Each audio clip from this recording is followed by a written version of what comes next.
Excellence, Monsieur le Président de la République, mais à l'occasion de cette rencontre, vous allez me permettre de vous appeler chers collègues écrivains.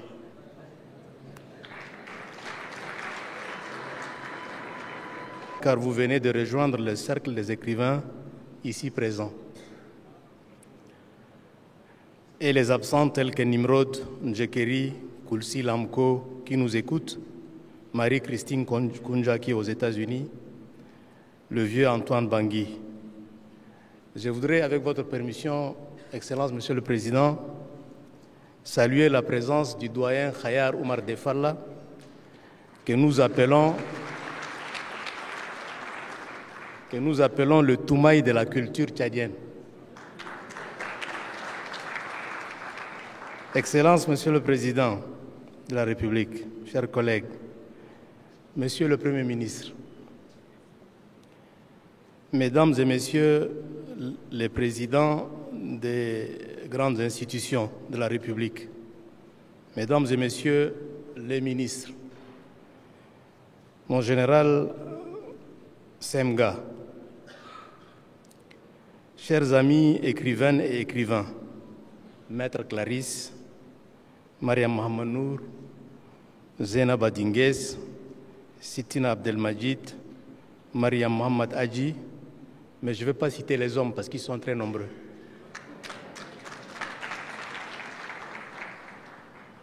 C'est un grand jour pour l'écriture nationale et le livre, source de lumière que nous célébrons aujourd'hui, 4 avril 2024, date anniversaire de l'auteur auquel nous souhaitons une longue vie. 40 ans, c'est un âge fort. Monsieur le Président, j'ai eu à préfacer plusieurs livres et à présenter l'œuvre de plusieurs auteurs, dont le dernier en date est Mihedi Hagri. Mais l'honneur que Monsieur le Président me fait en me donnant l'occasion de présenter son livre est un moment intense dans la vie d'un écrivain. Merci pour cet honneur. J'ai lu avec beaucoup d'attention votre livre. J'en ai parlé avec mon ami et frère Ahmed Taboy, qui est un critique littéraire. Par la forme, j'avoue que le texte est bien écrit. Je vous le dis en toute sincérité, parce que je ne suis pas de nature à vous raconter des choses qui n'existent pas. Il est bien écrit, votre texte. On sent que vous l'avez bien travaillé, lu et relu. Voilà pourquoi il se lit aisément. Naturellement, il y a quelques coquilles, mais cela rentre dans l'ordre des choses. Quelques critiques sur le choix du titre, comme vous avez eu à le remarquer. Les gens raisonnent bédouin, pourquoi pas nomade, etc., etc. Ici, j'ai envie simplement de dire qu'en matière de goût et de couleur, il n'y a pas de standard. Et comme dit Jocelyne Berouard, du groupe Kassav, que mon ami et frère Zembada connaît bien, laissons parler les gens. Laissons parler les gens. L'art est souvent difficile, c'est la critique qui est facile. Par le fond, le livre est une mine immense d'informations inédites sur le développement personnel, la société humaine, les luttes impitoyables des courtisans, les batailles remportées, les guerres qui emportent des êtres chers, la vie, la mort, les intrigues du palais, la déception, l'ambition démesurée de certains, la trahison aussi, les vrais amis, les frères, les fidélités d'apparence, la méchanceté gratuite et les coups bas, les poignards dans le dos, la rumeur qui est un sport roi dans la cour du pouvoir, mais surtout le pardon. Le pardon, toujours le pardon.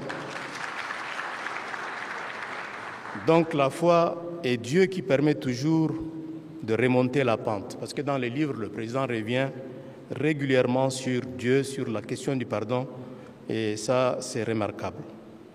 Il y a des révélations édifiantes sur les défis vécus, des témoignages d'une sincérité poignante, Monsieur le Président. Franchement, quand on lit votre livre, on vous découvre. On vous découvre. Un témoignage sur les hommes, leur faiblesse, leur bassesse et leur grandeur. Le livre foisonne d'histoires vécues en tant qu'acteur, en tant que victime. Il y a aussi le découragement devant l'ingratitude des hommes suite au jeu du pouvoir. Il y a aussi la démission vécue comme une chute et la main de Dieu toujours tendue.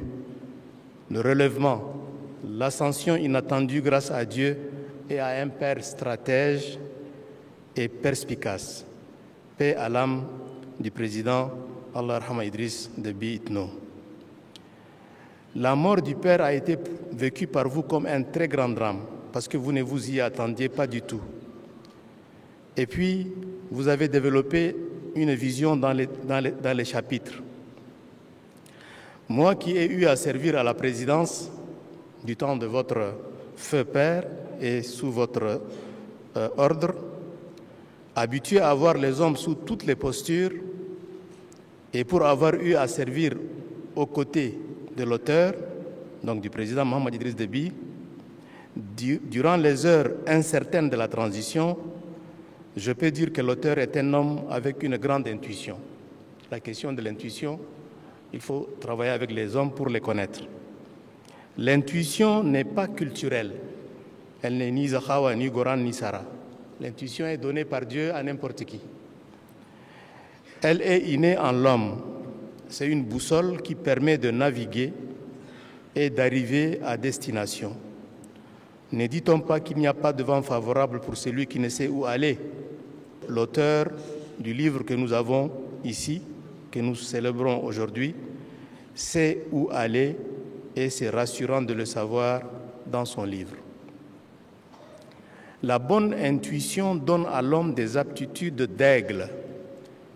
Et vous savez, Monsieur le Président, l'aigle, c'est prendre de la hauteur, choisir ses alliances, se montrer patient dans l'adversité et viser juste quand il faut, en faisant preuve d'une grande capacité d'adaptabilité dans les difficultés et de résilience dans la tempête.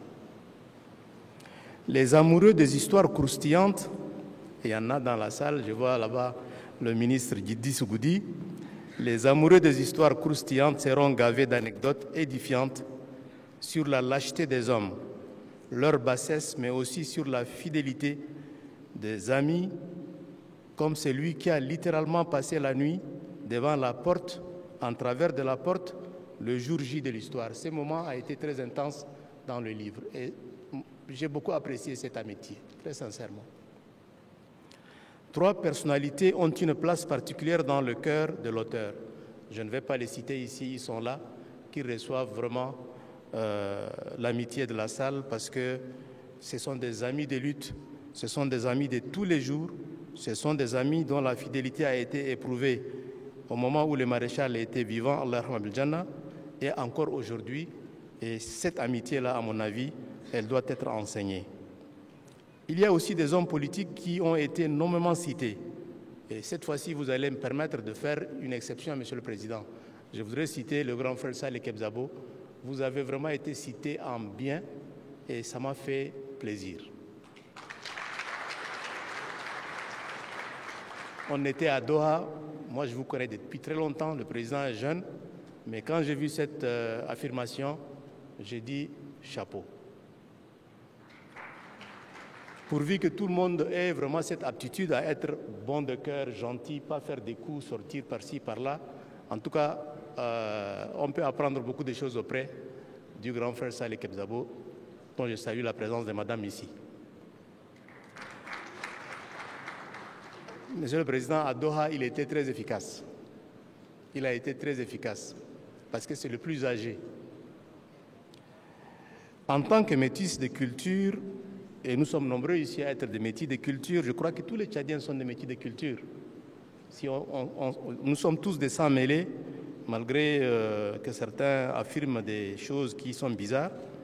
Je suis sensible au métissage culturel de l'auteur qui affirme sa tchadienté avec beaucoup de force. Et il l'a dit souvent à beaucoup de personnes, plutôt que d'aller investir à l'étranger, plutôt que d'aller construire ailleurs, c'est mieux de faire un effort, de mettre ce que nous gagnons chez nous, parce qu'il y a une chanson en arabe qui dit « Biladak hilwa irja alayha dar al-ghurba mabtarham ». Donc, quelles que soient les choses que vous allez faire ailleurs, l'auteur est un trait d'union de culture, un ciment indispensable pour recréer des espaces de fraternité dans un pays où, malheureusement, quelquefois, les identités sont souvent meurtrières. Mais vous êtes le fruit de l'alliance entre deux grands peuples du Tchad, et l'auteur le fait savoir. Vous faites de votre métissage une opportunité pour le vivre ensemble, pour la tolérance, pour le pardon dont a besoin notre pays pour continuer son chemin.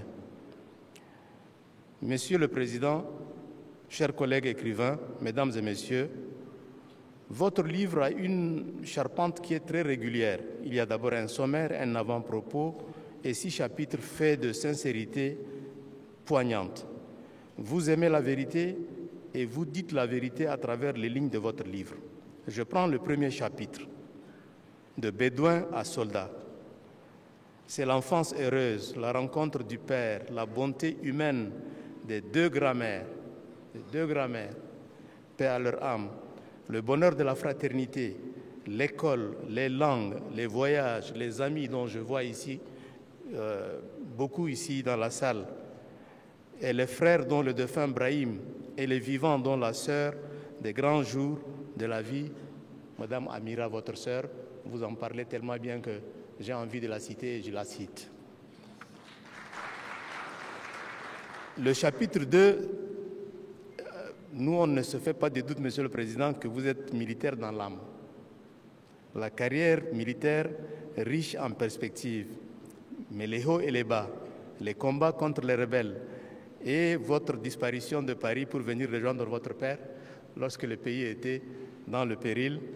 Et effectivement, vous devez certainement le savoir, votre père a fait la même chose. Je crois que le baptême du feu commence dans le feu et vous l'avez fait.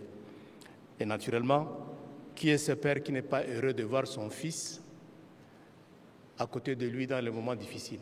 Nous avons tous des enfants et quand l'enfant est là, dans ces moments-là, ça fait plaisir. Et vous avez bien fait de mentionner que votre père, paix à son âme, était très heureux lorsqu'il vous a vu à ses côtés. Le chapitre 3, c'est la DGIC. Et comme les militaires sont derrière moi, je vais faire un peu attention. N'est-ce pas? Je suis un civil dans l'âme comme le président est militaire dans l'âme. N'est-ce pas? Il y a beaucoup de convoitises, beaucoup de calomnies, l'histoire du coup d'État, les moments de tristesse, les moments de sincérité avec le Père, les échanges et puis la renaissance de la confiance qui a conduit à quelque chose de fort parce que il vous a désigné pour aller au Mali et il vous a remis une amulette, le gris-gris.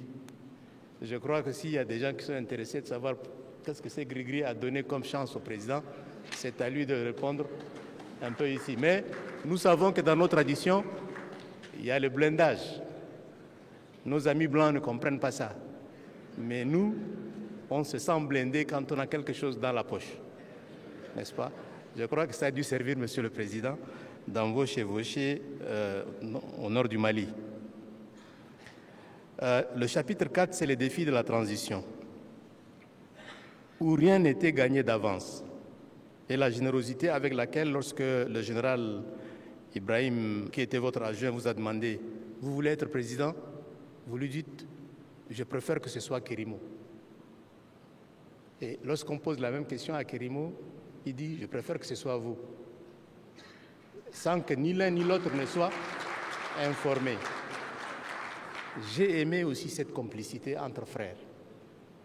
C'est très important dans la vie lorsque la générosité est spontanée entre les hommes. Les défis de la transition, où rien n'était gagné d'avance, donc les problèmes, les casse-têtes. Parmi les casse-têtes, je crois que le Premier ministre ici présent a été un gros casse-tête.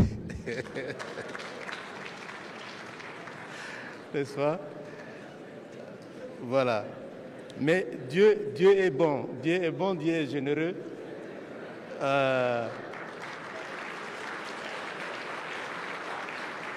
Nous sommes ensemble tous ici parce que Dieu nous aime. Voilà. Donc, On avance ensemble, on va ensemble et le pays, je crois que va continuer à surprendre les autres.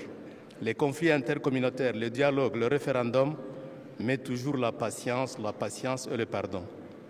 Au chapitre 5, j'ai bientôt fini, l'heure du bilan, la coopération internationale, l'Afrique, le monde, la France, le Soudan, le Qatar. J'étais loin d'imaginer que le Qatar avait fait ça, mais on le retrouve dans les livres. Et les jeux de puissance, c'est quelque chose, mais vous avez répondu avec beaucoup de fierté, la fierté nationale marquée par le refus aux injonctions des grands de ce monde.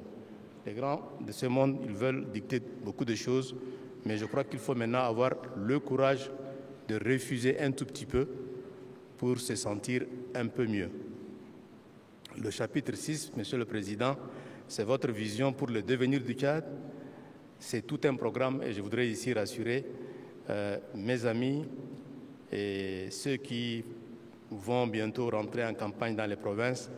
Dans ce chapitre-là, on trouve votre vision du Tchad. Je voudrais ici m'arrêter sur un moment qui m'intéresse particulièrement parce que je vois ici le ministre d'État à Labo. Ça doit l'intéresser aussi parce que nous, on est enseignants. Et en tant qu'enseignants, s'il y a quelque chose qui nous intéresse dans un programme, c'est la place qu'on accorde à l'école. Et vous avez accordé une place de choix. Dans ce moment-là, à l'école, la question de l'éducation a été traitée avec beaucoup d'attention et cela a retenu vraiment mon attention. Cela me fait penser d'ailleurs à une expression que j'aime, construire des infrastructures d'accord, mais construire des hommes, il le faut vraiment d'abord. Et les hommes, il faut les construire au Tchad en mettant les moyens nécessaires au service de l'école, et ça vous l'avez dit. Et je crois que je vais devoir rêver à haute voix, comme on est entre amoureux de la culture. Monsieur le Président, après les élections, franchement, pourquoi ne pas ériger le ministère de l'Éducation nationale en ministère de souveraineté nationale? Un ministère où le ministre sera un ministre d'État. Et là, l'éducation, à mon avis, parce que sans éducation, on peut tout avoir, mais finalement, on n'a rien. Et la preuve a été donnée par ces jeunes qui nous a été présenté par le directeur général de la communication. Dans son livre, l'auteur rapporte un entretien, d'ailleurs avec son père, au sujet de l'école.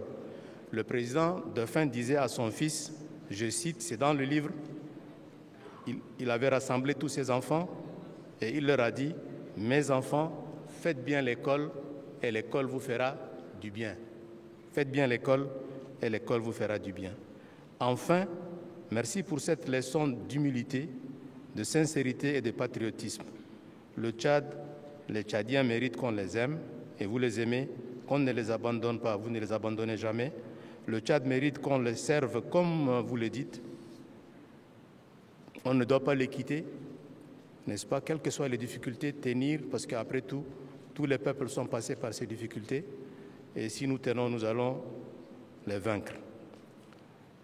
Le bonheur du Tchadien est au Tchad, vous l'avez dit dans le livre, car notre pays n'est pas un enfer. Vous le dites aussi, c'est une oasis à reconstruire. Et le mot oasis correspond un peu à la personne que vous êtes, un bédouin devenu soldat et aujourd'hui en train de gérer la nation tchadienne.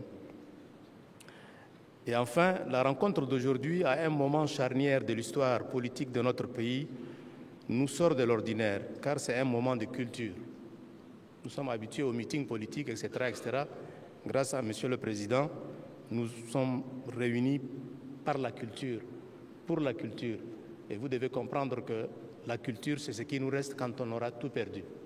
La culture, c'est ce qui va nous rester quand on aura tout perdu. J'invite incessamment l'assistance à se procurer le livre pour saisir les grandes minutes de l'histoire contemporaine du Tchad, notre pays sous la plume d'un homme humble et un militaire dans l'âme qui place la défense de la patrie au-dessus de toutes les considérations. Joyeux anniversaire, Excellence, Monsieur le Président, et je ne peux pas terminer sans vous demander, de la part de quelques amis écrivains, un coup de main aux librairies nationales et aux maisons d'édition nationales. Merci, Monsieur le Président.